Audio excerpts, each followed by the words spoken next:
What's up, YouTube? It's your boy, it's your homie, FuturisticMike. Welcome back to another Fear the Walking Dead video. Now, this is going to be the review for Fear the Walking Dead, Season 7, Episode 9 and 10. If you're a fan of Fear the Walking Dead, hit the like on this video. If you're new to my channel and this is the first time you're finding me, subscribe and turn on those post notifications so when I post videos on Fear the Walking Dead, you get them.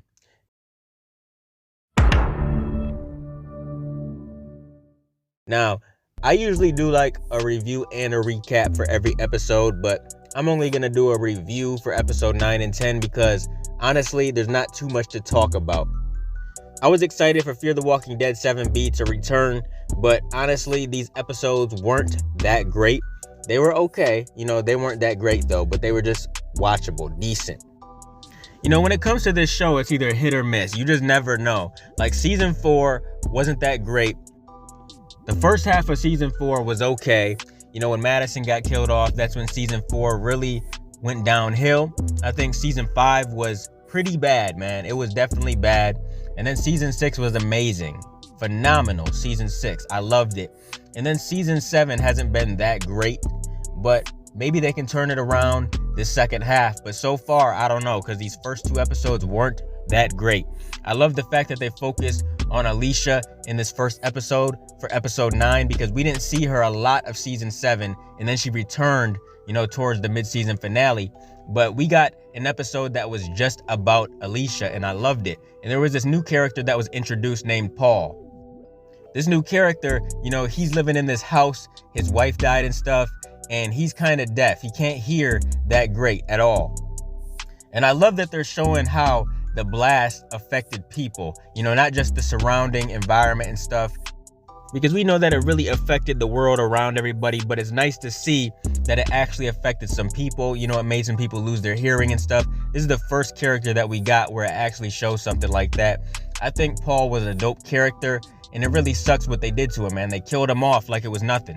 Like every time they introduce a dope character in this show, I feel like they introduce him just to kill him. It makes no sense. Like Will in the first episode of season 7. Remember Will? Strand threw him off the building and stuff, off the tower. They introduced him just to kill him. And then we also got this dude Ali in episode 10. He died as well. But it was a pretty good episode, man. Alicia is in this house. Paul found her, around some barn or whatever, and he brought her back to this house. She wakes up wondering what's going on. Her and Paul just learn a little bit about each other. Alicia tells Paul that she had this dream where she was following this walker, and ever since she had that dream, she thought she had to go to this place named Padre because the walker was saying Padre in the dream.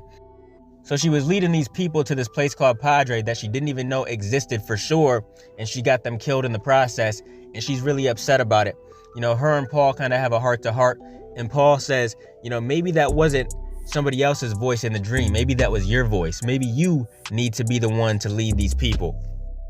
I think it was a pretty good action scene in this episode as well, because this dude named Arnold and his crew, they were after Alicia because she got all these people killed and they're not happy about it. They pull up to the house looking for her, and Paul sent them away saying that Alicia wasn't there, but then they ended up finding Alicia later on, and Paul led them back to his house, and it was just a fight, an all-out war in the house.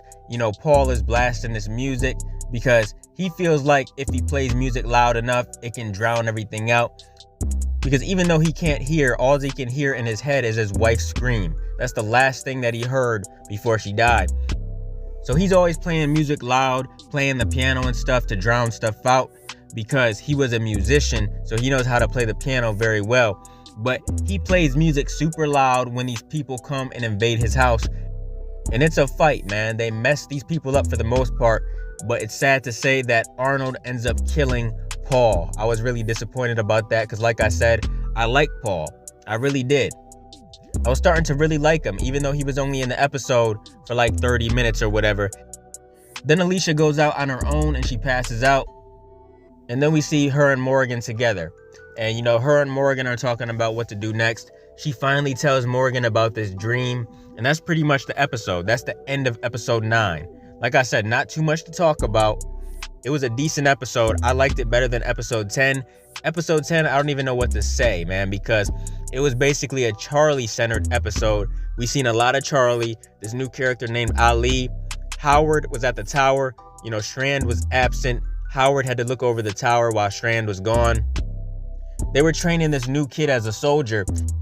So as he's out there, you know, by himself, he runs into Charlie. And then they all come across Charlie and take her back to the tower. Pretty much Howard's main goal in this episode is to find out why Charlie is really there, what her true intentions are. So Howard sends Ali out with Charlie, you know, to get elevator parts and stuff so they can fix the elevator. But really, you know, he wants Ali to figure out what Charlie's up to. It ends up being like some romantic episode, you know. Charlie ends up falling for this guy Ali, and honestly, I really like Ali's character. Some people were saying they didn't, some people were saying they did, but I really did enjoy his character, and it sucks what happened to him. You know, Charlie ends up getting exposed to radiation while she's out there with Ali, and it just gets crazy because Charlie is really sick. Once Ali gets Charlie back to the tower, you know, June is looking after her and stuff. June said it's not looking good. She better make the most of the days she has left. And then Ali ends up really liking Charlie. So Charlie's true intentions are that she's there to shut the light off, you know, so Morgan can come and get Grace and the baby out. That's what Charlie was really doing there. And Ali, you know, spends some time with Charlie alone in a room. They're just having a good time. And then Ali tells Charlie that he'll go up there and turn the light off. So that's exactly what he does. And Howard catches him. He's like, man, I knew Charlie was up to something. And he ends up throwing Ali off the roof. It's crazy because Charlie was really upset. And June and everybody is pissed off. And June tells Howard that he's a monster. And pretty much June and Howard get into it. And then June says, look, you're not going to do anything to me because Victor needs me. I'm the only one that can care for these people. I'm the doctor here. So Victor can't get rid of me. And June demanded that Charlie stays there in her care.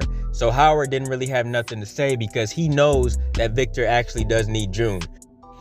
But that's pretty much everything that happened in both episodes. Not too much to talk about. The episodes were decent. They weren't great. I'll give the first episode a 7 out of 10 and this episode a 6.5 out of 10. What did you guys think of both episodes of Fear the Walking Dead if you have AMC Plus? Because if you don't have AMC Plus, you can only watch one at a time as it comes on cable. But it was nice that they released 2 right away. Now we're already almost to episode 11. That's pretty crazy. So we only got 6 episodes left. But what did you guys think? Comment all your thoughts down below. What are your theories, thoughts, predictions, and everything else? Are you excited for Madison's return? Let me know down below. Keep supporting your boy, and I'll be continuing to bring y'all Fear the Walking Dead content in the future. Make sure you guys like, comment, and subscribe, and smash that notification bell so you can never miss a video. If you guys want to donate to the channel, I got links below to the PayPal and Cash App accounts. Hope you guys enjoyed the video. Let me get out of here, y'all. It's your boy, FuturisticMike, and I'll talk to you on the next one. I'm out. Peace.